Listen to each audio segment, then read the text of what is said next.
Hello, everyone, and welcome. It's episode 27 to Get Bucked. I am your host, Ryan Anderson, and as usual, I'm joined by my co-host, Jackson Muniz. Jackson, how's it going?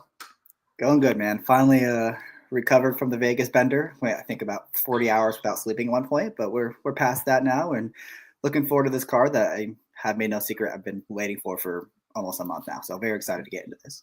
Yeah, you've been busy. You did a segment with In the Money. You're on our show right now, and you'll be on Betting and Boozing on the HHH Racing channel tomorrow, going over the Turfway Park card as well. Fantastic trip out in Vegas. Obviously, congrats to Dan Piazza for basically going wire to wire with the NHC victory out there. As you mentioned, we got the Turfway card today. We're going over races 8 through 12, all stakes races. We have the Grade 3 Kentucky Cup Classic, along with Oaks and Derby preps in the Bourbonette and the Jeff Ruby Stakes. And we get to be joined by a guy who gets to call the races every day down at Turfway Park. It's awesome to hear his voice coming through as we're streaming that on Wednesday nights all the way through Saturday. And that, of course, is Tony Calo. Tony, welcome back. How are you doing? All right, Ryan, Jackson, how are you guys? Doing great. We were talking on the pre-show. This upcoming Saturday, we have 13 races. Looks like 165 entrants, and how much of just a whirlwind that must be to get the prep ready for it. Yeah, when I saw the overnight, I was a little overwhelmed. I'm like, come on, this is can't you take it a little easier? I mean, and then Kevin Kirstein, our publicity director at Churchill Downs for all the Kentucky racetracks that Churchill owns, he was like, come on, we gave you a little break with the 8 horses in a couple of the stakes races. So, the good thing about the Saturday card is they get me warmed up right away. I think we've got like 12 in the first 5 races. So, and they're good races too, maiden special weights, a lot of debuters, allowance. I mean, the card is just phenomenal top to bottom. I'm looking forward to getting a couple dollars in. Hopefully we can hit some home runs, huh, guys? Absolutely. I can't wait for it as well. So without further ado, we'll get on into it. Let me get the window up on the screen, but we're starting with race number 8. That's the 3-year-old. Yes. If you don't mind, I would like to ask Tony something super quick. Oh, of course. Go for it. Because this is a big marathon card and we are starting at 12:45. Usually we don't start till late in the afternoon. Does the track tend to play any different? Have you ever noticed anything that is a little different than it is with the night cards? It's hard to tell because I haven't really called that many day races. I filled in 5 times in 22 and we had 1-day program. Last year, I think Ruby Day might have been the only day program. Right. I haven't noticed that much. What I have noticed in my little short time at Turfway is when the weather is wet, when it rains, I think it favors a little more the front runners. That's the only thing that I've been able to really pick up on. The good thing about Turfway with such big fields is you get proper pace scenarios. And I think that's what we all want. And people say, the track has biases. And I will admit, like Battaglia night and the week of the Battaglia, I thought the racetrack was very forward throughout the whole running of that 4 days of racing. But trying to pick up on distinct biases, I haven't noticed too much, quite frankly. Yeah, thank you. Great question, Jackson. Yeah, to piggyback off of that, obviously, you're out in Kentucky. How does the weather look for this weekend? I saw like upper 50s with no rain, which we'll take it. Last year on Ruby Day, it was absolutely frigid. The wind was just, it was in the 30s and the wind was insane. I couldn't even open up my booth for 3 races because the wind was so powerful. It was coming right. And those who don't know, at Turfway, I have like an outside balcony where I kind of perch myself. And I kind of go back and forth because if you stand at the end of the booth, the indoor portion of it, you can't really see the 7/8 or the quarter pole from there. So they built out a balcony and it's got an enclosed glass like shower. The top of it isn't all sealed up, but it's like a 3-sided window. So it gives you plenty of room to get out there. But last year on Ruby Day, I was like, this is insane. The biggest day of my racing career, calling horse races. And I've been doing it for a lot of years. And I couldn't even get out on the proper portion of the booth to call the races. So this year, 58 degrees, sun out. I'm looking forward to it. Yeah, that's basically beach weather in Kentucky this time of year. So. We've had a brutal. I grew up in Northern California. I'm not an LA guy like you guys are, but I don't. Jackson, I'm assuming you're from LA. Is that where you're living, or I'm not positive? Orange County. So Orange County, right between San Diego and LA. Yeah, exactly. So I grew up outside of Northern California, so we get a little bit more seasonal weather than the Southern Cal guys do. But it has been brutal in Kentucky so far. Like today has been absolutely gorgeous. I've got a good glow on. Been out barbecuing, ran a bunch of errands in the car, getting a bunch of sun and barbecuing outside. So it feels good. So 58 is going to feel great this weekend compared to last year on Ruby Day. That's awesome. Good vibes, good weather getting into Yeah. the big weekend here. All right, we'll jump on in now to race number 8. I put Jackson Mine's picks up on the screen. We're going a mile and a 16th. Okay. Stakes for these 3-year-olds. Tony, I will throw it to you first as I went 2-1-4. Jackson went 3-4-1. So we stuck to the inside 4 runners. Is that what your thoughts were on this race, or do you have another opinion? You know what? That's exactly what I was thinking. I was thinking the inside 4 had the advantage. I didn't know what to do with Megalodon. Megalodon looked pretty good winning when going 6.5 furlongs, and has definitely 2-turn blood. So I give that horse somewhat of a chance. He's improving with the addition of blinkers. He's improved drastically with going on synthetic, one in a 6.5 furlong race to conclude the 2-year-old campaign at Woodbine. I thought he looked very good winning on the 22nd of February. So I find him somewhat intriguing, but I thought the inside horses definitely had the edge. The inside 4, Graham Motion has a very intriguing horse coming over from Europe. Hasn't been this long, but I don't think that's going to be a problem, obviously, with the blood top and bottom. Urban Planner has looked very good. I am concerned Urban Planner is coming back on a little short rest. I'm a big proponent of getting good spacing, especially with upper echelon type of horses. And I like 4-6 plus weeks off. So he's going to have to come back. What's that going to be? 17 days or 16 days. The Ruby is on the 22nd, 16 days, little quick back, but he has looked good winning. I think Banks is somewhat intriguing. I love the way he looked initially. And I thought last time out, talking about my spacing theories, and I always am preaching them at Churchill Downs when I'm on the air. Something my dad just implemented to me at a very young age. Try to look for horses with good spacing. Obviously cheaper horses have to run every 2 weeks, but nice quality stakes horses. I want to see them like the way the Chad Browns do it, and the big upper trainers do it, where they give these horses good spacing. And Banks hasn't had the greatest of spacing, since he got to Turfway Park. He came back pretty quick after he graduated to win that allowance race. Then he came back very quick in the Leonidas. I thought he ran pretty good in the Battaglia. Got a little bit more than a month off. But, that racetrack was such a forward type of racetrack. I think California Burrito took complete advantage of the trend of the track. So Banks definitely has a look. Game Warrior probably would be my top pick. I've seen Southern California Invaders do so well in Kentucky. I started noticing it like in May and June of 2024, and I kept telling Joe Christofek and Kevin Kilroy and Caitlin, I'm like, boy, these LA Invaders are coming into town and they're making a lot of noise. And I've seen that trend here at Turfway, especially with the better horses. And, Peter Miller gives this one a nice prep, going 6.5 furlongs, runs a good race. I haven't watched the replay yet, but it looks like the horse might have had a little bit of trouble inside trip, had to alter out, comes with a nice run, was already proven at 2 turns as a 2-year-old. So definitely the inside 4 for me. I haven't narrowed it down where we're going to go. And then Megalodon, I want to go watch that replay again to just remind myself how visually impressive it was. Yeah, awesome insight there. You gave us about 90% of the field, I would say. So that's incredible. Great insight. No, I love it. Tell me to shut up anytime, guys. No, that's what we want, absolutely man. not. That's why we love having you on, Tony. So Game Warrior, we're going to stick with that one for a second because Jackson, that's your top pick. Obviously, yeah, Tony mentioned coming off a nice second with a little bit of trouble coming down the hill. And I assume you're going to mention who he finished second to. Yeah. Honestly, I thought his last 2 races were pretty good. The one at December, he had 0 chance with the setup he got that day. He was slow pace and he was wide. Clock Tower and Scipio are just both really good horses. I thought he ran perfectly fine in that spot. Came back down the hill last time. It's tough to break from the inside post. He did not get much pace to chase, and he still got up for second against, again, Scipio, who's a good horse. Got the nose down over Freedom's Not Free, who we saw come back to win his next start and got another strong number. So just one that seems like he's going the right direction. I was able to watch his workout at Santa Anita over the Topita. Obviously, it's probably different than the one out at Turfway, but it's a good, starting point, I would say. And he looked really, really good.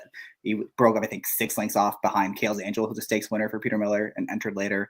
Blew by that one pretty much under wraps and ran away. So I was really impressed with the work. I know he's going to be tactical enough to get position, and I know he can finish. So one I'd be leaning on pretty hard in this spot. Yeah, I like it. We got a couple Southern California riders out here. Juan Hernandez, who I'm sure we'll touch on a little bit later, and Umberto Rispoli, as you can see, they're making the trip out for Ruby Stakes Day. I believe Rispoli was here last year to ride endlessly for Michael McCarthy among some other mounts, and he did pretty well. I'll shoot directly to the inside to Urban Planner, who is my top pick. Tony mentioned coming back off of just 16 days rest, but while that could be, a minor red flag for sure, just because, coming back quick is not easy to do. I think this horse is kind of going good right now, so they got to take the shot. And I think with that improvement in his last two, he stepped up really nicely. He, dug in pretty well last time out, and he was game to win that race. So I think he's going well. I think he's able to be tactical. As two back, the win came from off of it, and last time out, he went virtually wire to wire. So I'm looking for him to come out and have a nice showing. Obviously, the post position is going to help him out here, as he should project to sit a pretty nice trip. So number 3, Urban Planner on top for me.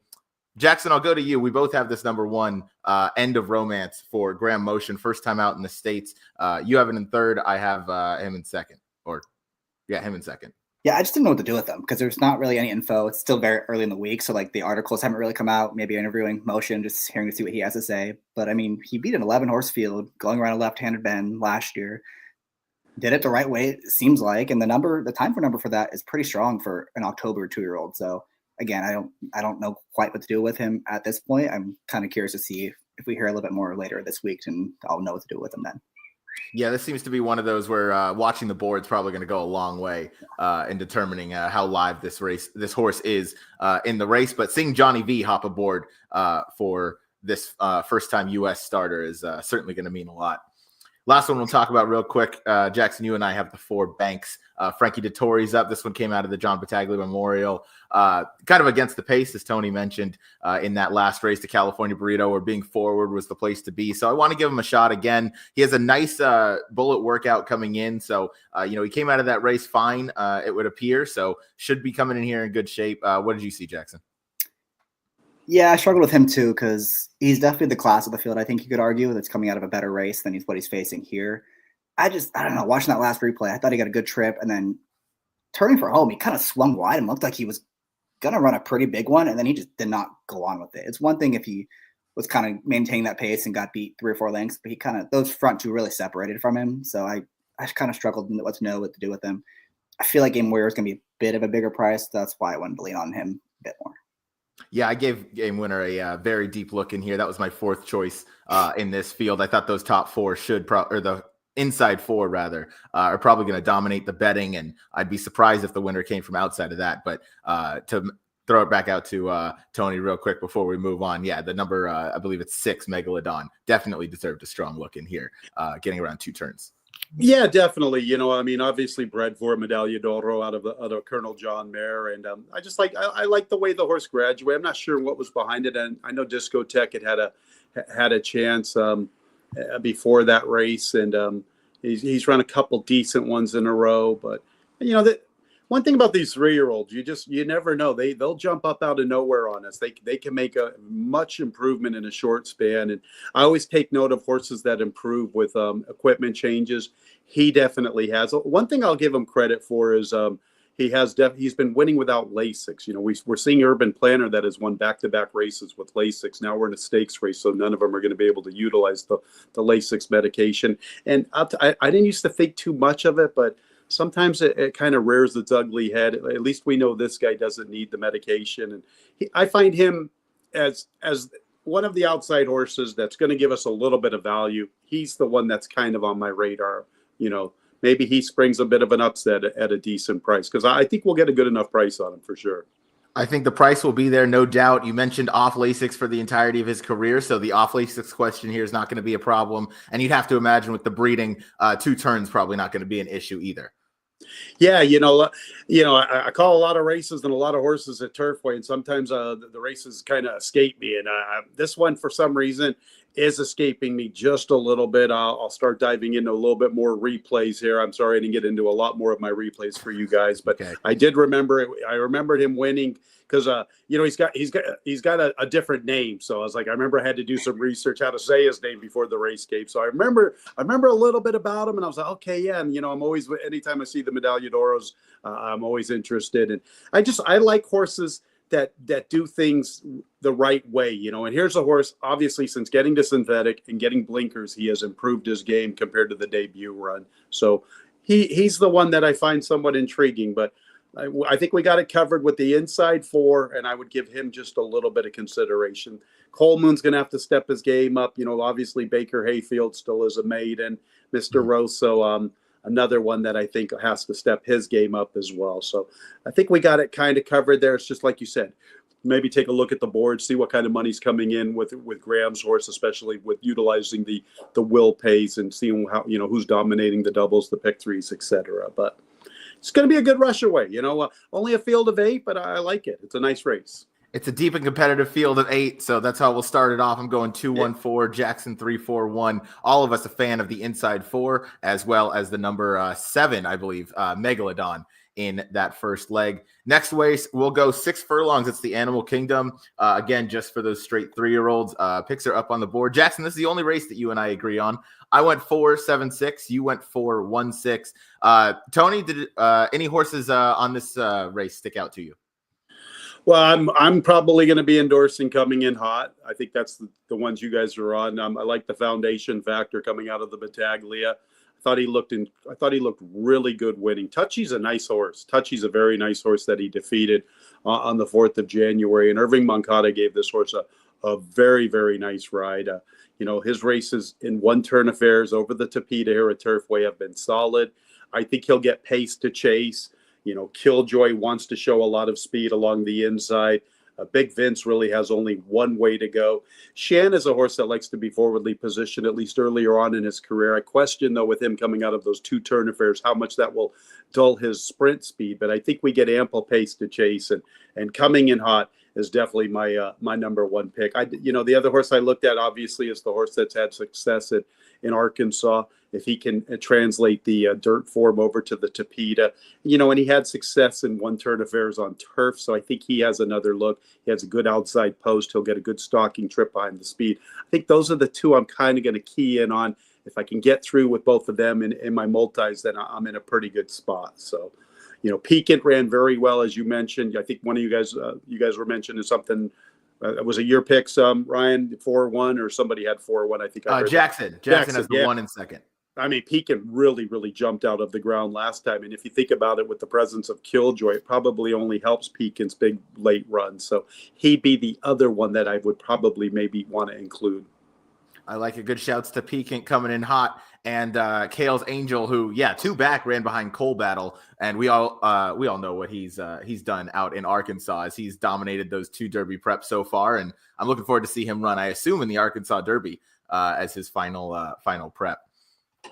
Yeah, I would have to assume so as well. And, I guess, we're looking at Kale's Angels form, who's odds on. Piquant wasn't that far behind him. I think those 3, those 3 pretty much get us in the right direction. Obviously, we need Killjoy and Big Vince to take it to one another. If one of them was to have a misfortune at the starting gate, it could benefit the other greatly. But the good thing about these horses, I think they all are tactical enough. I think Kale's Angel can stay relatively close, and especially being on the outside post. But Coming In Hot is my number 1 pick in this affair. I agree. We all share your same sentiments. Jackson, I'll throw it out to you. Coming In Hot, it's got to be the kind of sprint specialist angle, right? Yeah, I mean, I think there's a horse we both had 2 back when he won that race over Touchy. And look, there's just some horses that really, really, really love this racetrack. And he's just the prototypical one where he was not really doing anything over the dirt. He's running fine. And then he gets a Turfway, and he's just a freak over. He just loves it. He won by 5 over Goodfield. They throw him to the Stakes race 2 weeks later. He won that race with a little bit of trouble on the turn. He, last time they tried the 2 turns.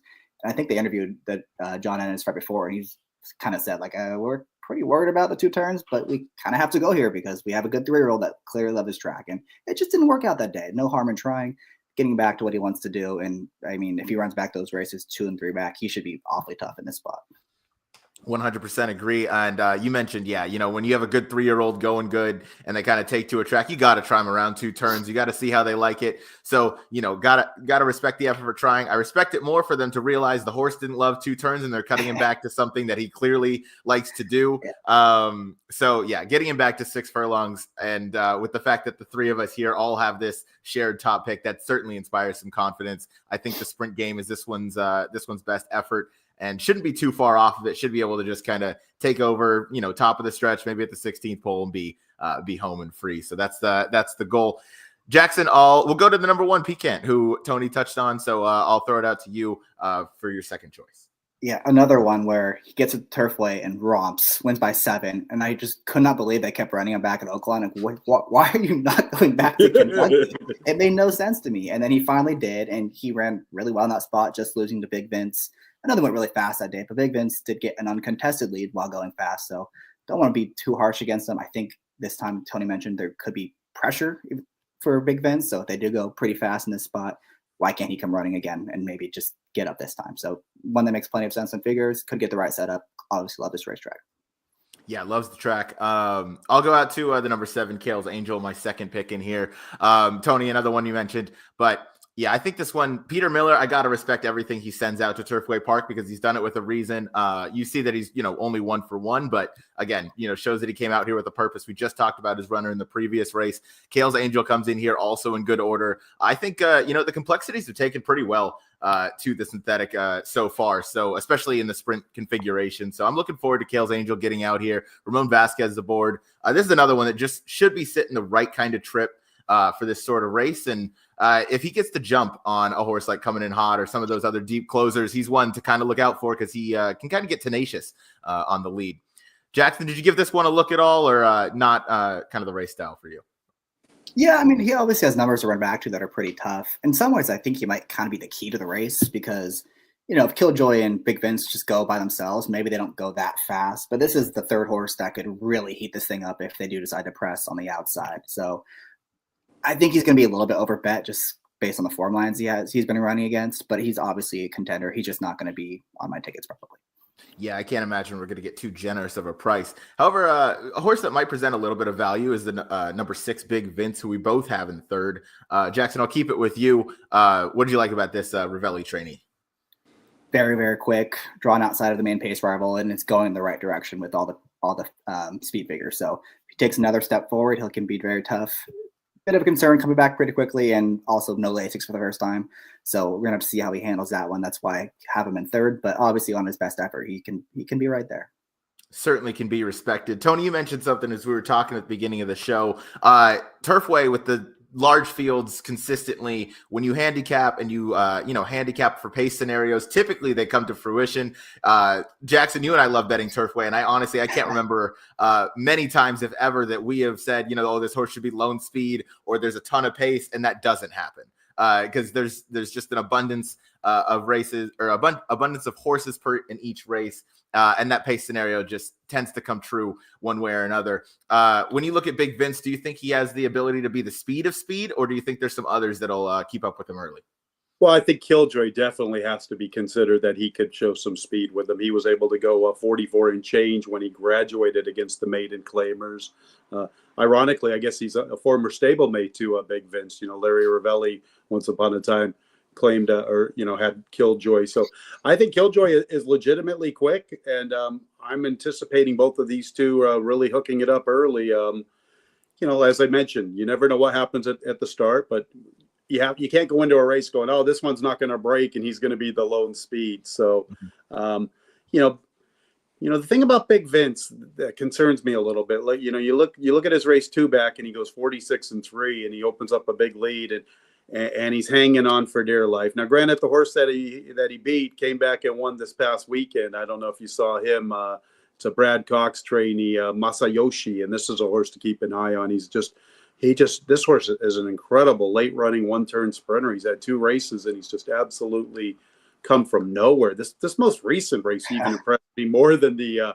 I was like at the 5/16. I'm like, all right, I know he's going to come running, but how's he ever going to get there? And all of a sudden, at about the 8th pole, I'm like, this horse is going to win, and he's going to win over the top. And so, maybe I'm not giving Big Vince enough credit for defeating Masayoshi. And Jackson, you mentioned something, I believe it was, that this is the outside speed. So that will give him an advantage. If he can just sit that nice trip, and it's not like this is 8 horses at Turfway it's not a big field for Turfway standards. So, and then you look in a sprint race, there isn't a tremendous amount of sprint speed in here, at least for the front runner. So these two are going to be out there, and Big Vince probably gets the perfect trip. If he could just stalk just a little bit, like on the neck of Killjoy, and then make that run and just open up.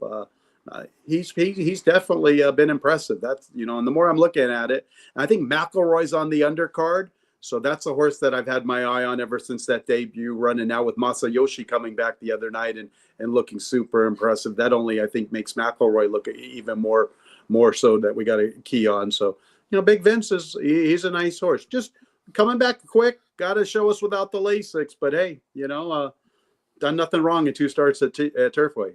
That's right. Crazier things have happened. So, yeah, and one to keep an eye out for sure. If Killjoy or Big Vince were to scratch, that's definitely going to change major dynamics in here as well. So, always got to pay attention. I know we're, more than a few days out, but this is good to get all of our thoughts out in the world. Tony, during the race calls, when you go through, if there's horses, that encounter some trouble or horses that gallop out really strongly, I just got to say, I appreciate that you'll kind of note that for all the listeners and all the viewers, because you'll say, one's not popping into my head right now, but you'll say, this is one to kind of keep an eye on next time out. And I would say more often than not, they, live up to that. Yeah, I don't know when I think I started it in Finger Lakes the last 2 or 3 years that I was trying to give like this little twist at the end of the race instead of just turning off the mic and then coming back on 30-40 seconds later saying the 1-1-2 second.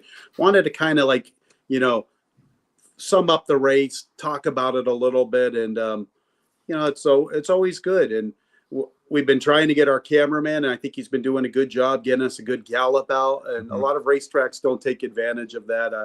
And it's something that we like to see. Gallop outs are important, and some people like to handicap with them more than others. And we just try to give I'm a student of the game. I love the game. Obviously, I think that comes across in my race calls and my enthusiasm when talking on a show like this. It's something that I love. It's no question about it. So anytime we can give info that the fans can use, we're trying to get it there. I'm not by any means trying to, that one had a perfect trip and I know he's all messy. He had all sorts of trouble and I've got him in my notes for me and my friends, but I try to give it to everybody. I want everybody to be able to capitalize. That's for sure.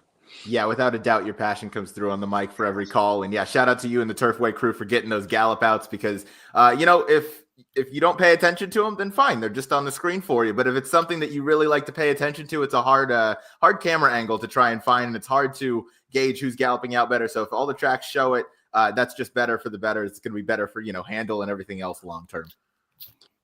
Yeah, watching replays is important. I mean, a lot of times you have to go back and watch them several times. You can't just watch it one time, and you have to watch one horse one time and then go back. And it'll be funny when I'm watching replays. I'll be, he's in that race as well. I didn't even remember him, what number he was, and I got to go back and watch it again. And after a while, you're like, I've watched this race 4 times in a row. What are you doing? Well, yeah, no, it takes multiple times to go through for sure. There's a lot of common runners coming out of there, but.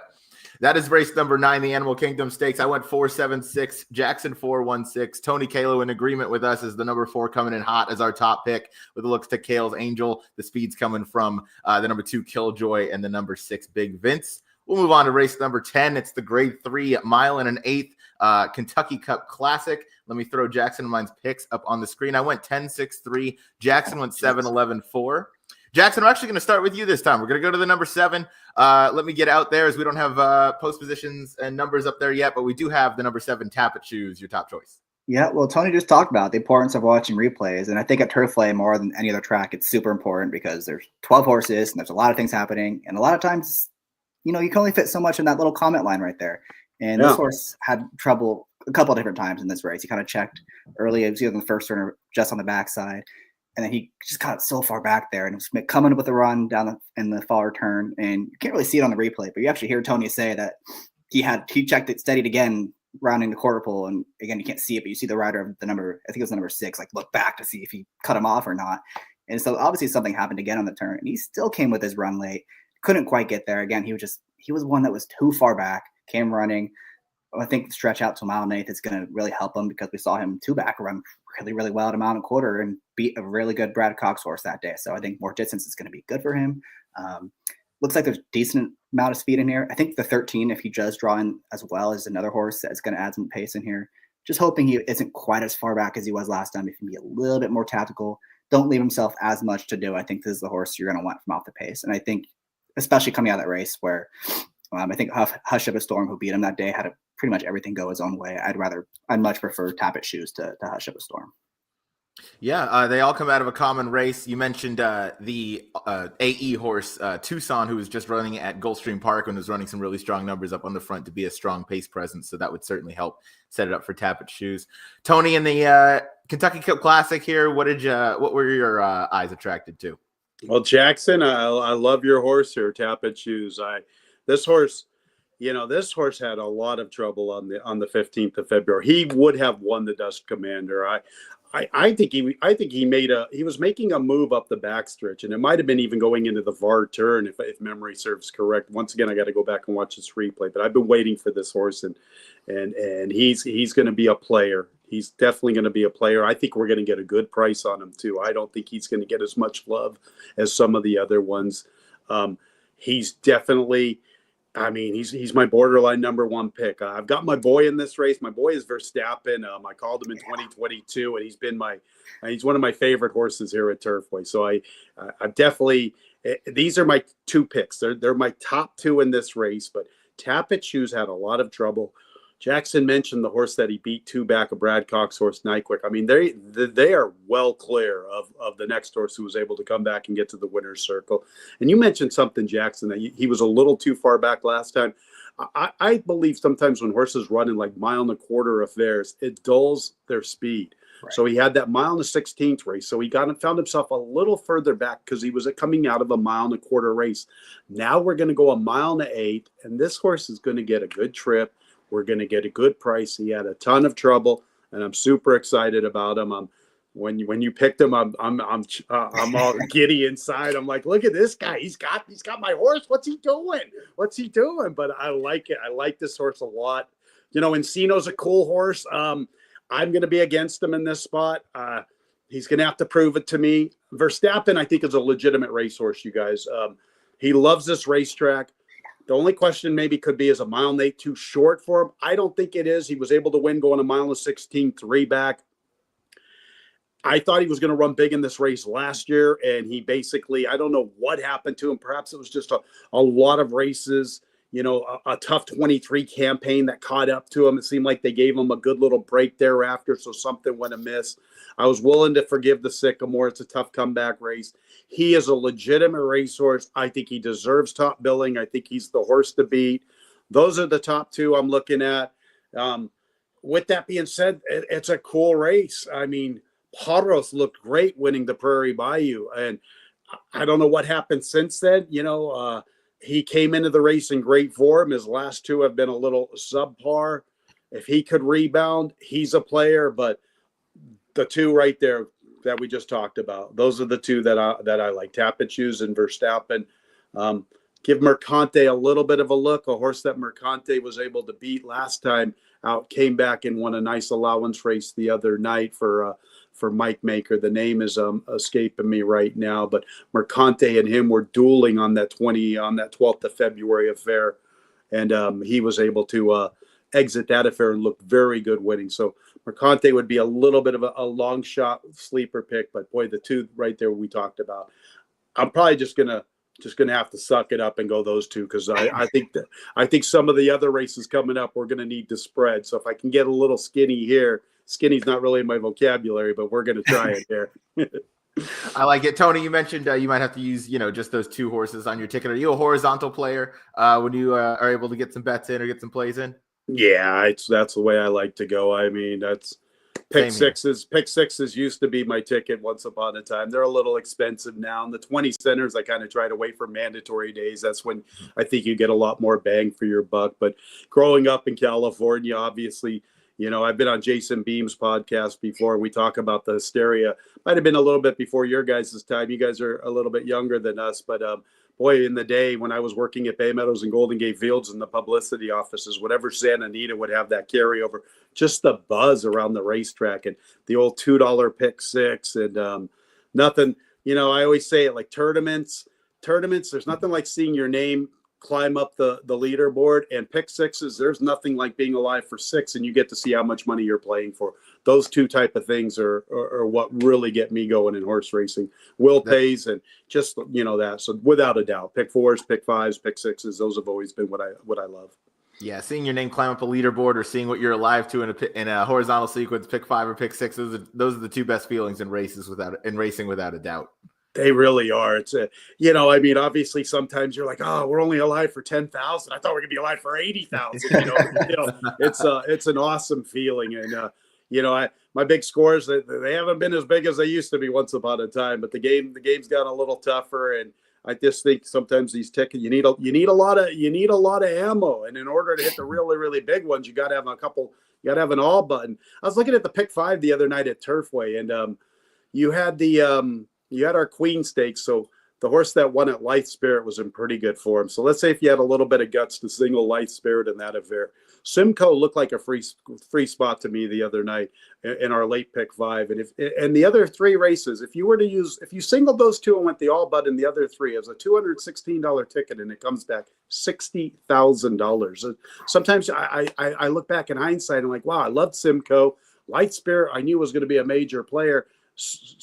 Buy the Allburger and the other 3, and you got yourself 60 G's, and I'm not driving this 99 4Runner anymore. And I love my 4Runner. She's a runner. I mean, she's every bit of Verstappen, but I wouldn't mind a little upgrade. I like it. Yeah, no, we were watching those Turfway races closely, as that was right before the cuts were made at NHC out in Vegas. So it was bombs away at Turfway there for a minute. And Kistler won. Oh my God. Yeah. When Kistler won, and it was going nuts in that convention center. I was thinking about that. I was like, what if you're kind of like struggling in this tournament? You come to Turfway, I'm playing every long shot. All of a sudden, boom, you get rewarded with those 2 in a row, and it was like, wow, look, you could be right back in the thick of things. I know it's an awesome format because you're not sure exactly what you're going to get for the primary part of that day with all the day racing, but when Turfway's coming, you see races 1 through 6 are available. That's the place that you can kind of play to catch up. So it was bombs away, and it was loud in that convention center, no doubt. Cool. Real. I've never been to it. I bet it must be pretty awesome. I'd love to get there one day. It was fun. This is my first time out, and I think Jackson has been out once before in addition to this past weekend. So we had fun, and I think I'll be a regular there moving forward. Whether I'm participating in the contest or not, the atmosphere was unlike really any other. Yeah, no, that sounds great. I mean, I can only imagine. All right, we'll throw it back to race number 10 here. I'll talk quickly about the number 10 Utah Beach, who's going to end up being my top choice. You guys mentioned something about Verstappen kind of coming out of those, Tappet shoes coming out of those longer races can kind of dull the pace. This one has no early pace whatsoever, so I'm almost not even concerned because I don't think he can get any slower early. So he's going to need some pace, of course, but I do think that this is one of the most talented horses in the race, at least to me. Never heard the phrase that way, but I like it. I mean, he really, for the most part, he crawls early, and he knows his job, and he knows he's coming late. So when they're turning for home, I'm just hoping he kind of gets a clear run. I trust Dettori to get him in a good position. He's going to need, some pace to show up in front of him here, but if it does, he's certainly capable of closing it down. So I'll give him a look, and he's definitely a horse that has 2 runs over the Turfway Synthetic and has done well both times, both at 1.25 miles, but has shown up in first and second on both of those occasions. So I'm hoping he can kind of continue that streak and get another one in the winner's circle for him. So that's the number 10 Utah Beach is who I have on top. All right, I like it. Jackson, I'll go to you. Lord Bullington, a horse you have in second. West Coast Invader for Michael McCarthy and Rispoli in the saddle. Yeah, just like Tony has his horses in here. This is mine. I keep picking him his last 3 starts. I got to give him one more chance. He's going in the right direction, right? Finally saw a good effort from him when he stretched out. Those were some pretty decent horses he was facing, and I trust McCarthy. I got to think if he's sending him out here for this race, he's got to think he can run over it, because there was a stakes race this weekend at San Diego where he probably would have made some sense in.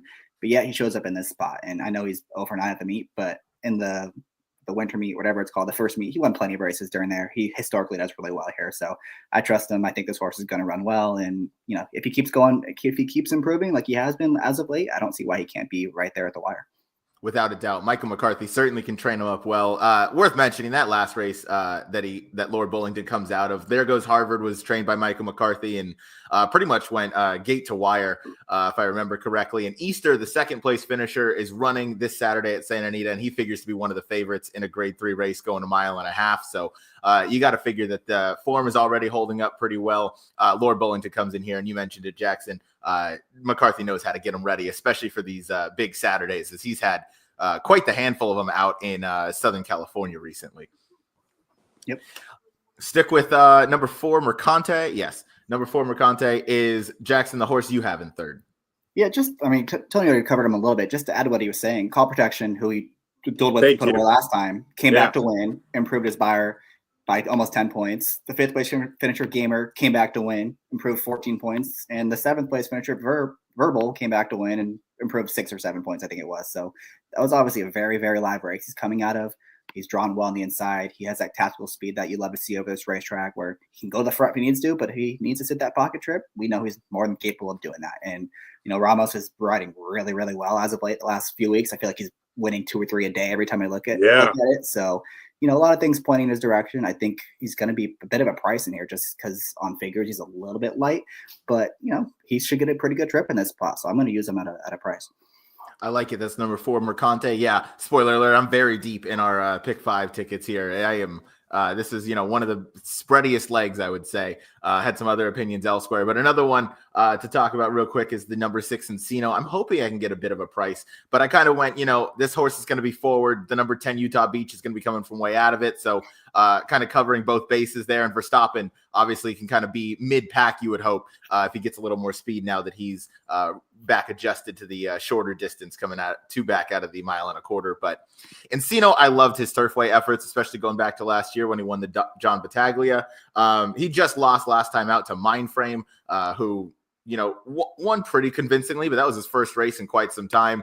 And that might not be his best fit configuration. That was a 1-turn mile at Gulfstream Park. It's anybody's guess how those are going to play. So 2 turns, I think, is his game. Synthetic, I believe is his game, or at least one of them, because he seems to handle the dirt no problem as well. But I trust Brad Cox is going to bring him in here thinking he's going to fire a big shot. And he certainly, I think, is coming into this in a way that you might get a little bit more of a price on him than you would if he was coming off of that last race with a victory. So I'll take the number, I believe it's 6, number 6 Encino in second for me in here. Yeah, he's a nice horse, no question about it. I mean, like you said, he did a lot of good things here last year as a 3-year-old. I was high on him going to the Kentucky Derby, and I don't know what happened. He got hurt, obviously, about a week out, but he had some very nice workouts leading up to it, and big, good-looking, strong horse. And as you just mentioned, let's just forget about the last race. That's a 1-turn affair. It's not what he wants to do. He wants every bit of the 2 turns. And I would think with the presence of Mercante to the inside, I'm looking at this race from a pace standpoint, and where does it come from? I mean, does it come from Mercante? Does he just start getting aggressive like he has the last couple of races, especially most recently battling with Call Protection? So Encino could find himself getting a nice trip. I mean, maybe he is the engine, maybe he's on the engine, and Mercante sits the trip. Remains to be seen, but definitely been a fan of the horse for a long time. This is a cool race. This is it's a very, very nice horse race. This is a very nice race. It's the only race we're covering in this sequence for older horses, and it's certainly deep and competitive with 12 entries in the body of the field, and then the 13 Tucson to potentially draw in with any scratches, who would certainly add to the pace, which would be worth mentioning because Tucson is definitely one that likes to find himself on the front. Race number 10, one more time. I went 10-6-3, Jackson 7-11-4. Tony's 2 top picks are the number 3 Verstappen and the number 7 Tappet Shoes. So moving on now to race number 11. We're into the Oaks and Derby prep races as we have the Bourbonette Oaks going 1 mile and a 16th for these 3-year-olds. Picks are up on the screen. I went 11-12-3. Jackson went 3-10-1. Tony, this is those 3-year-olds that can take a step up, race by race, and they can really surprise you. Any surprises you see coming here? I think this race, obviously, I think there's chances for many of them. I'm with Jackson. Admit is my girl. I loved her winning in late January. I was surprised that Tommy Drury ran her in the Cincinnati Trophy. When you look at her spacing, she had been inactive from the 12th of December until the 26th of January. And even before that, she hadn't run since late October. When she won that race in late January, my brain was like, Tommy's just going to train her straight up for the Bourbonnais Oaks, and she's going to be awfully difficult to handle. I thought she had to come back a little quicker than maybe he wanted, but hey, she ran big. She was against the trend of the track. Like I had mentioned, Battaglia week, Cincinnati Trophy was the night before. Our racetrack was playing very, very favorable to forward type of horses. And White Rocks is a nice horse because White Rocks ran very well against Admit when Admit defeated her on the in the middle of December. And that was White Rocks was at her first or second career start. So she had a little bit of a inexperience factor going up against Admit, who had a couple more races, at least one more race than her. So Admit's my number one girl, 2 races before. So Admit is my girl. I mean, I thought she ran huge. She came back quicker than I would have liked. Everything points for her, and she is my number one pick. I'm a big, big fan of her. I love her. I like it. Yeah, Jackson, you're right in lockstep. So go ahead and take it away with the number 3, Admit. Yeah, I mean, she's really done nothing wrong since getting to Turfway. And I wonder if Tony would agree with this. It's a big, big difference from post 10 going a mile to post 10 going a mile 16. I mean, that turn comes up so quick, and she broke really well. She just had no time to get over. I mean, she broke well. She tried. It just didn't work out because she got hung, 5 or 4 wide into that first turn. Finally, I was able to get over a little bit down the backside, and she was kind of the one making that first move. Obviously, the White Rocks kind of got away from everyone there, but she was the one that kind of broke away first from the rest of the pack, and then just got a little tired late. And so I think, stretching out won't be a problem. I don't think. I think drawing inside this time is going to be really helpful for her because she likes to sit that pocket and just hang right behind the speed. And if she runs back to what she's done in her last couple starts, she'll be right there. Yeah, I agree. I have this horse in 3rd. I think she's going to set a nice trip. I think the post position draw definitely helps her here. I will talk about the number 11, who is my top pick, and that is White Rocks. Jackson, you picked this horse last time as we had Caitlin Free join us for Cincinnati Trophy Day. You said, this one coming in a 3rd career start is just going to run off the screen, and that's essentially what she did going wire to wire, did White Rocks. And I'm going to take her right back here. I think I don't see a whole lot of pace in this race in terms of horses that really need the lead, and I think this is the horse that's still just getting better.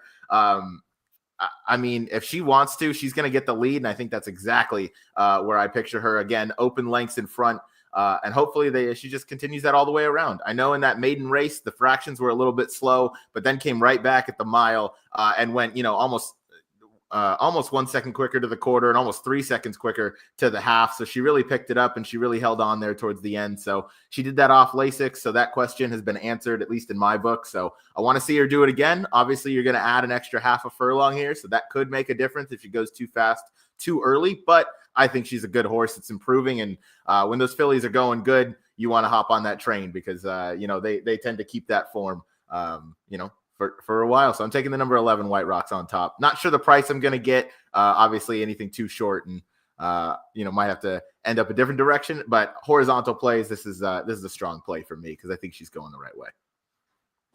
Yeah, go ahead. Tony. No, go ahead, Jackson. No, like Ryan said, I loved her last time I cashed on her, and she was 5.5 to 1, and she's going to be 2 to 1 this time. I mean, she does kind of look like the lone speed, and she just came out of the best race. So she's obviously very logical. I just think this is a wide open race again, so I didn't want to settle on too short of a price in this spot. She's super talented. I mean, she ran huge in her debut against Admit. I called her Admit. You've got me thinking now. Admit, you might be. I'm gonna have to go talk to Tommy here. Tommy, how do you want me to pronounce her? I like the way you said it better, Ryan. So now I'm sitting there like, geez, what are you thinking? But I'm glad you said it. But no, I like them both. They're both super talented. And as we're mentioning, we're not seeing an abundant amount of other pace in this affair. And she doesn't necessarily need the lead because she showed in her debut she could come from off the pace. And, we're talking about these post positions, which is look at how she ran when she debuted. She has post position 11 out of 12, and she had to kind of come from a little bit out of it. Since she was able to get to an inside post, she's been able to utilize her insides, utilize her speed and go to the front. Be interesting to see with her outside post what kind of a trip she does get. I don't think she needs the lead necessarily. She's super talented. I think a guy could make a strong case. I'm just going to go with those two and try to move forward. But cool race. The Cincinnati Trophy was a great race. And I think this Bourbonnais Oaks is going to be just as equally as good. I certainly agree with you there. This is going to be an awesome Saturday of racing. Jackson, I'm throwing it out to you. The number 10, Just Ruthless, is the horse you have in second. Yeah, this was the other one I liked in the Cincinnati Trophy, and was just didn't work out that day. I don't know what happened. She was kind of in chase mode the whole time and just didn't fire her best shot. And I've talked about this before. I sometimes prefer them to run that badly rather than like a 5 or 6 step back, because obviously something happened. She just didn't run her race, so she's better than that. She'd come back to work while I watched her work out on the 8th, and she looked really, really good that morning. So I think we're going to see a better effort out of her. I think maybe we get back to that trip we saw 2 back when she was super impressive on Boxing Day, where she was not quite, mid-pack trip and can come with a run late. So want to give her another chance, and she's going to be a much better price than she was last time. Solid Boxing Day shout out there. Were you able to watch the workout on March 15th where she was the best of 103? It was not on the website, unfortunately. Okay. But I'm sure it looked really good because it's. If she looked good in the March 8th work, I'd have to imagine she looked pretty good in the March 15th work 7 days later, and then comes in a week later. And I'm with you. If a horse that I like, runs this badly as she did last time out, but clearly has come back to work in good order, you have to imagine she just wasn't comfortable that day for whatever reason, is going to come back to hopefully her prior self. So that is the number 10, Just Ruthless. I'll go out to the number 12, Will Then, a horse that I'm the Jackson we're pretty familiar with out at Del Mar. We were with our buddy Noah Maher and his dad, who had Will Then in one of his tickets, so he was happy about him. But yeah, Will Then for Jonathan Thomas comes in. Gerardo Corrales hops aboard. I love the way this filly has won her last 2 races. Got a little bit of a break. Comes in now as a 3-year-old off that last 2-year-old start in the Jimmy Durante, where she won by open lengths. And if she takes a step up, just logically from that 75 buyer she got in her last 2-year-old race, steps up, now as a early mid-season 3-year-old, I think that definitely puts her in the mix. Obviously, the post position draw is going to be a bit of an issue, but with a mile and a 16th, I do think you have a little more time to get over and save some ground. And obviously, Gerardo Corrales, one of the top riders out at Turfway Park, so he knows that course and he knows how to ride. So I'll trust him to get this horse in a good position as they turn for home. Just to add to the 12, she is entered on Sunday at Santa Anita, and reading between the lines of this article I read, it kind of seemed like they were leaning there, but I'd obviously be checking back on that. Excellent insight. Thank you, Jackson. That is good to know. And Jonathan's got another one, and they're coming in from Santa Anita. They asked Catch Can, so maybe you got us thinking that the other one's going to run in LA, and his other one's going to come here for this race. So. Right. Now this is a nice race. I'm looking forward to it. Something about her. Another one that closed against both of them. That was her first start in quite some time. Her first start over the Turfway Park to Peta. She ran well. She could improve too. She has a nice inside post for Brendan Walsh. I'd give her a little consideration as well.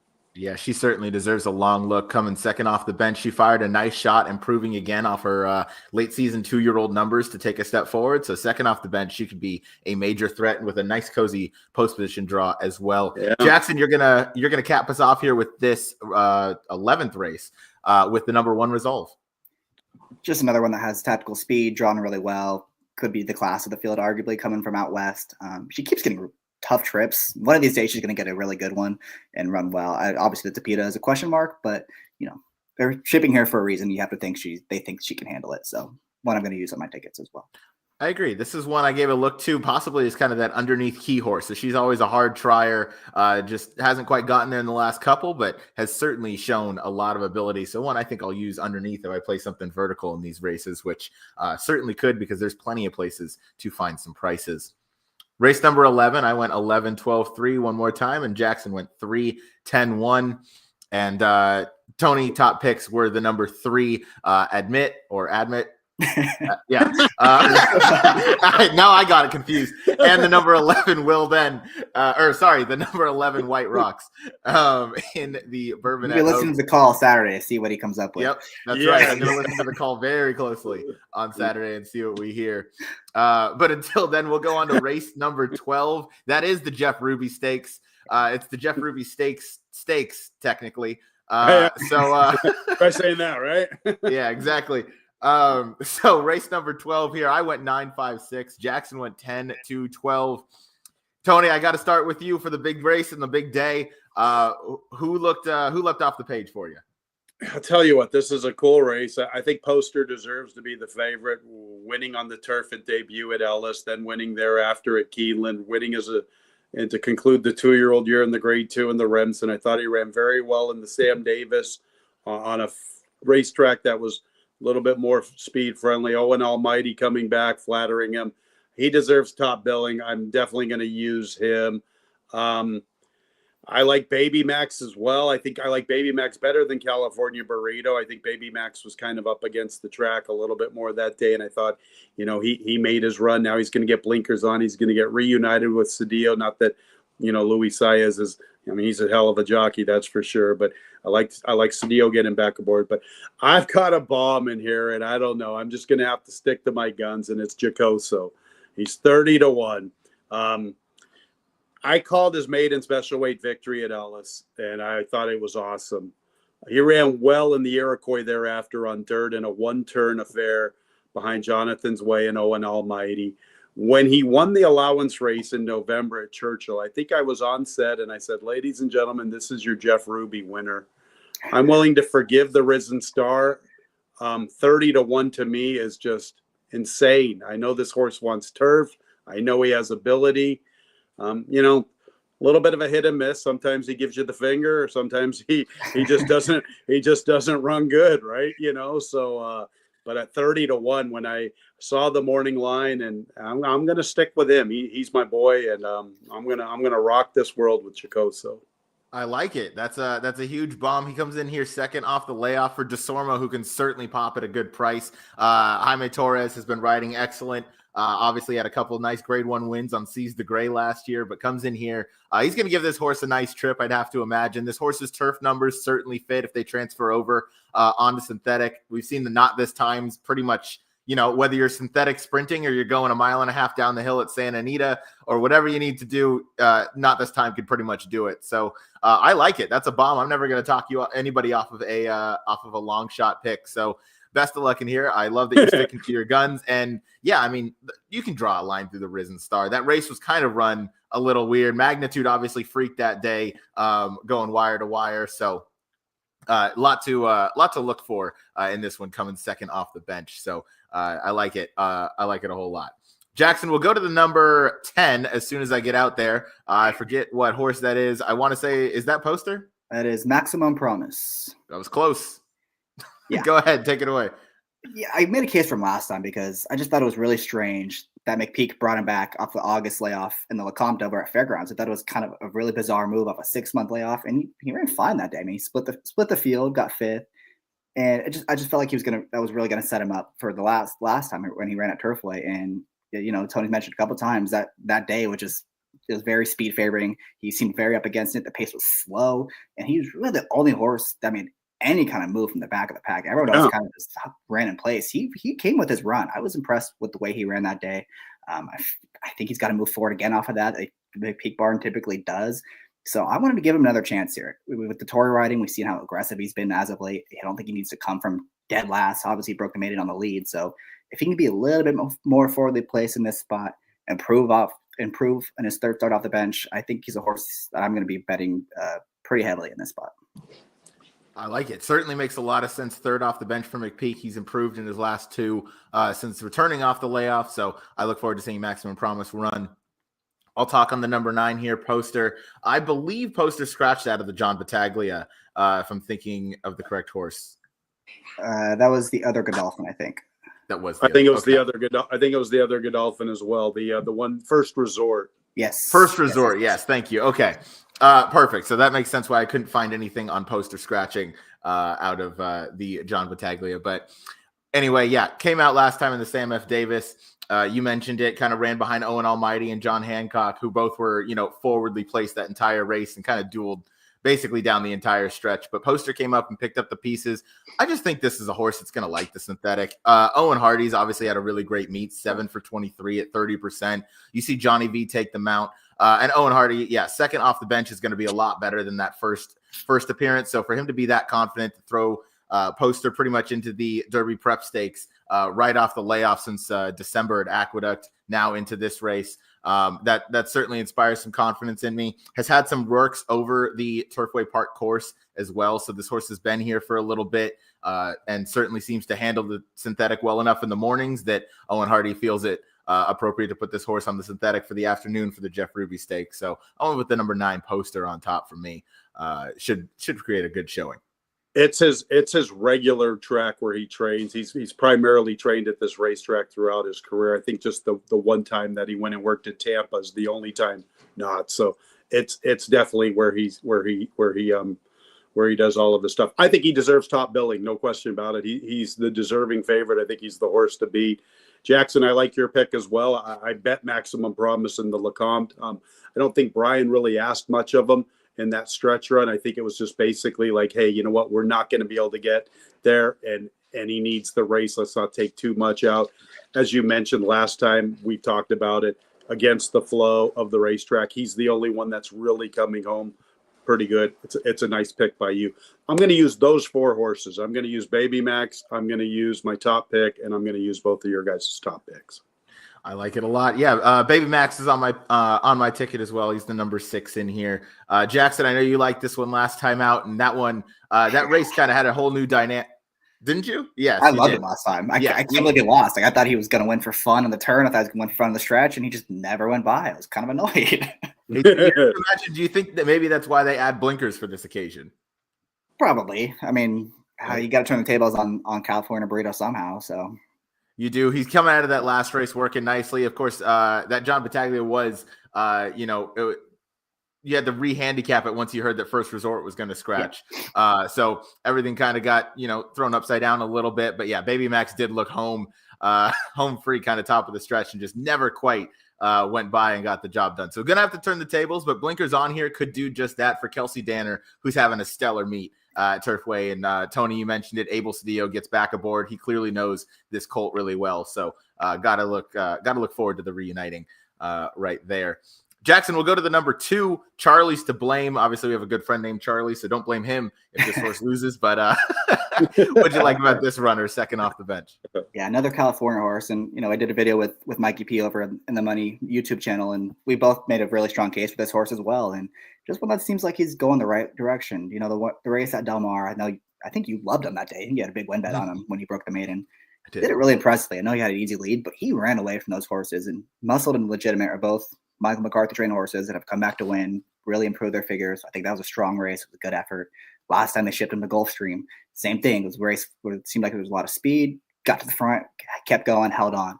And what I like most, I think, is Burton didn't bother shipping him back to California. He went straight to Kentucky. This has been the target all along, and they finally got him to work over the track. Obviously, it seems like he handled it, drawn well on the inside, a horse that seems to be improving. And he doesn't need a lead. He's run well. He's passed horses in the past, and he hasn't won, but he has been able to pass horses when he was sprinting, so he can probably sit that pocket trip as well.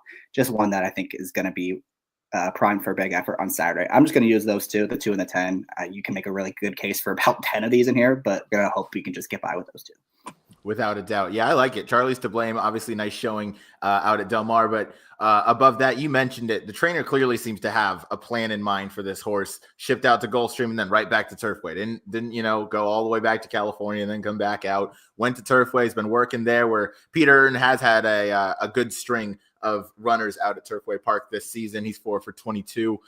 So yeah, got to look forward to this one. This clearly was the kind of goal. Second off the bench here. Should fire a good effort.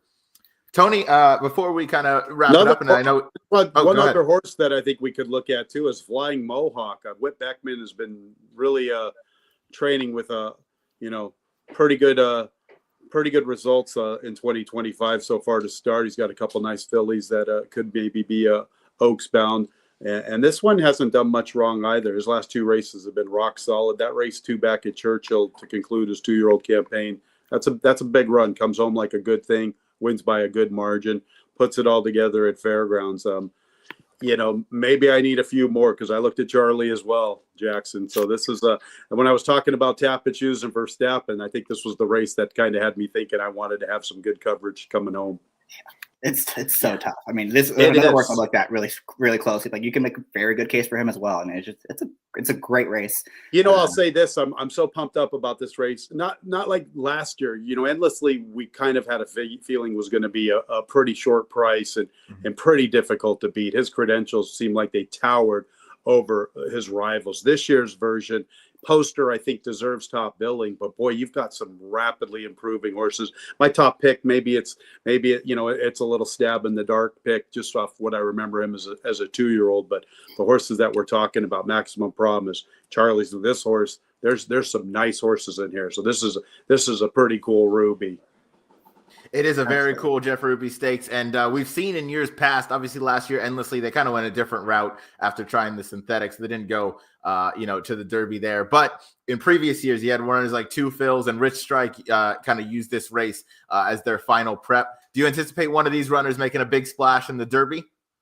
Well, I certainly would hope so. Let's say if Baby Max runs a big race and wins the Jeff Ruby, he's already won at Churchill. So why couldn't he make a name for himself? Poster won the Remsen to conclude his 2-year-old campaign. He's already shown the ability to win on dirt. Obviously, it depends on which horse. If my top pick wins, do I think he has a shot to win the Kentucky Derby?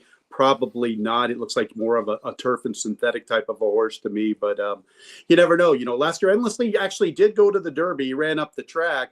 But, Seize the Gray came back and won on the first Saturday of May in the Pat Day Mile, and then he went and won the Preakness a couple of weeks later. So you never know. And like we always say, these 3-year-olds, they improve so quickly. But it's going to be a great race, and, looking forward to it. That's for sure. It's competitive.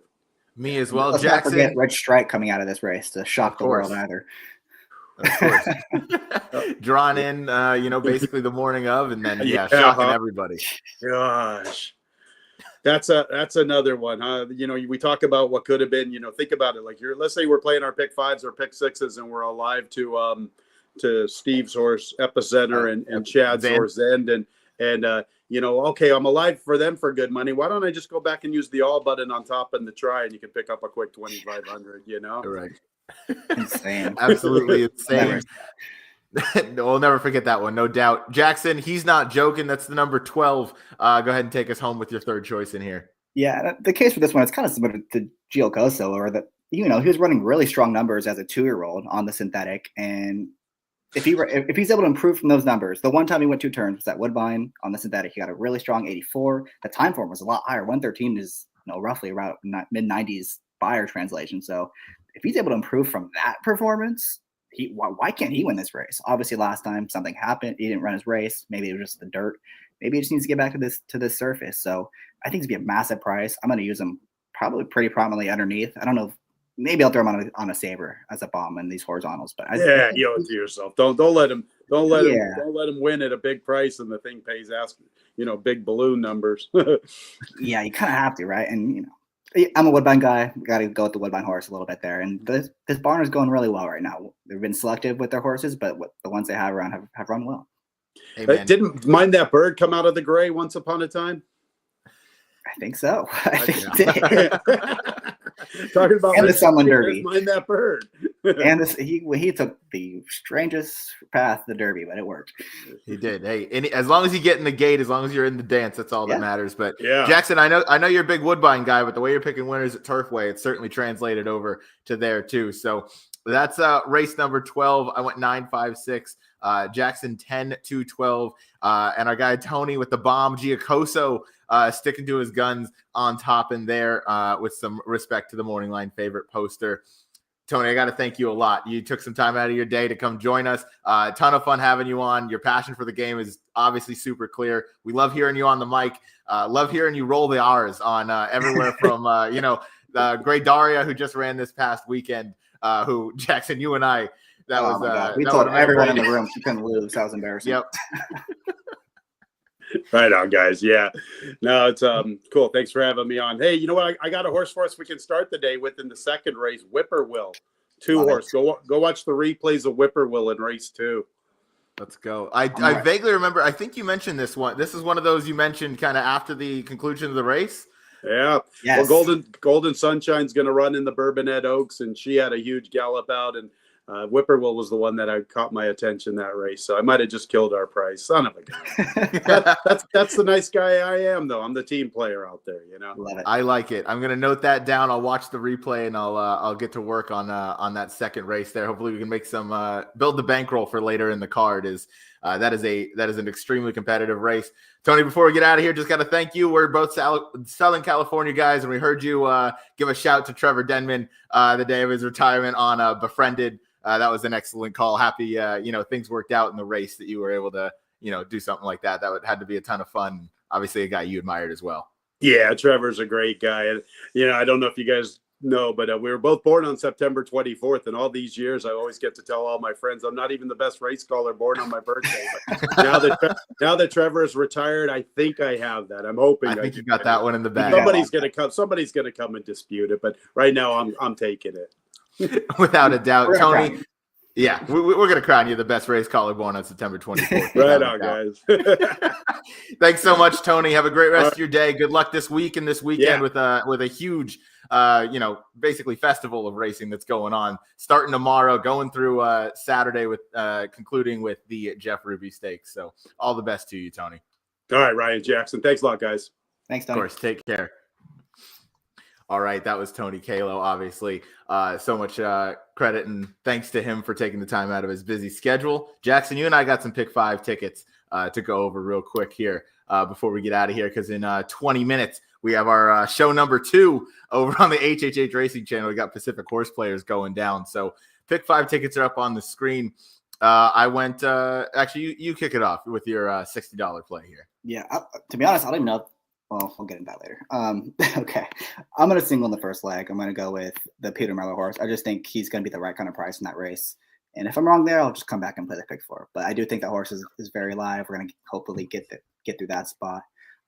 Race 9, the Animal Kingdom. I feel pretty good about those 3 I have. It's not really creative or anything, but I do think I can lock it up. That's Piquant on the rail from way out of it. Coming in hot, probably be favored just off the pace and this best of the speed Big Ben. So just trying to survive there. Nothing too creative. The third leg, that's the Kentucky Cup Classic. Obviously, my top pick in there is Tappet Shoes with the 7. And I think it's the 6 is Encino. I don't know what to do with him. He made a pretty good case, but I would hate to get beat by him, so I have him in there as well. Mercante is my big long shot play, as is Lord Bullington. If I don't have Lord Bullington on my ticket and he wins, I will never, ever forgive myself, so he will be on there. And the Oaks, I thought, was the most wide open race. I think you can make a case for, like many of these races, you can make a case for several horses in that spot. So I'm going to be 5 deep. Resolve, the California Shipper on the rail. Admit or however you want to say it. We're going to find out on Saturday, but I hope she wins so we can hear Tony give his call on that one. Golden Sunshine is one we didn't really talk about when we were talking about the race, but we did at the very end. Another horse who just loves this track, comes from the clouds, big, deep closer. So I think she's a horse we need to look at. Just Ruthless at 10 is another long shot I talked about in White Rocks, and then try to get alive to those 2. Actually, let's go ahead and add the 12. He's not joking. I didn't spend over 100, so we're going to be a $90 ticket. 2, 10, and 12. Hopefully, it's a 12. Get some fireworks in there, and this thing could really pay, obviously. And there's also the Kentucky, what is it? Churchill Downs Pick 5 with Fairgrounds. Yeah. That's going to be one. The Twin Spires Pick 5 or whatever they want to call it. Yeah, I don't know what they're calling it, but that's one. It's going to use the last 2 races of the sequence along with the Fairgrounds card. So definitely another sequence I will be looking at because it has the dollar minimum, 15% takeout, just all the things you love to see. I'm happy you mentioned that because I'm kind of using those 2 tickets or using that sequence and this sequence kind of hand in hand with each other. So I'll start with first, that's Jackson's $90 ticket with the addition of the 12. I'm going a little different. I'm going 1, 2, 3, 4. We mentioned those inside 4 are probably going to dominate the betting, and one of those 4 I assume is going to win. Obviously, there is the horse Megalodon that Tony gave a shout to that could certainly merit some looks. If the 1's maybe cold on the board or the 6 is taking a lot of money, maybe I make a little pivot in there. But I'll go with those. Next race, I'm going to single coming in hot. I think that's at least to me the most likely winner in the sequence. That horse clearly is best around 1 turn. That's where he cuts back to. I think the 2-turn race only really helps him as far as kind of stamina goes. So I feel confident just kind of singling him, moving on. I don't mind the post position either. Next race in the Kentucky Cup Classic. I'm going way deep. You guys made a great point and great case on Tappett's shoes. So, maybe when it comes down to it, maybe I get a little skinnier because you guys certainly brought up some great points. But had to use Verstappen in there. Had to use the 2 whose name is escaping me right now. But just went really deep in there. I wanted to spread. I had some other opinions I wanted to press up, which goes into the next race in the Bourbonnais Oaks. White Rocks.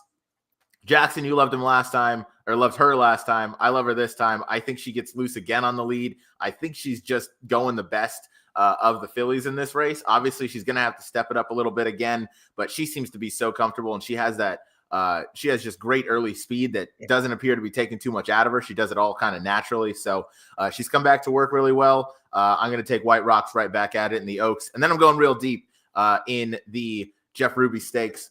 I'm going with the 2, 3, 5, 6, 9, and 13. I did throw in the AE in there, who we didn't talk about, but that is the number 13 Candy Town for Todd Pletcher. I thought that one deserved a little bit of a look. One of those kind of outside horses where she's come back to work really strongly at Palm Beach Downs since her last race in Tampa Bay. But I thought that one would deserve a look. I never want to dismiss Johnny V on a Pletcher runner. I don't know what the price is going to be, but I think it's going to be fairly 30. Generous. Sorry? That's at least 30, right? It's got to be somewhere up there. So I'm hoping for anywhere around there because I think that race does have the ability to kind of melt down. But I mentioned I'm going to kind of use 2 pick 5s. This one at Turfway Park, and then at whatever the dual Twin Spires owned racetrack pick 5 is what I'm going to call it.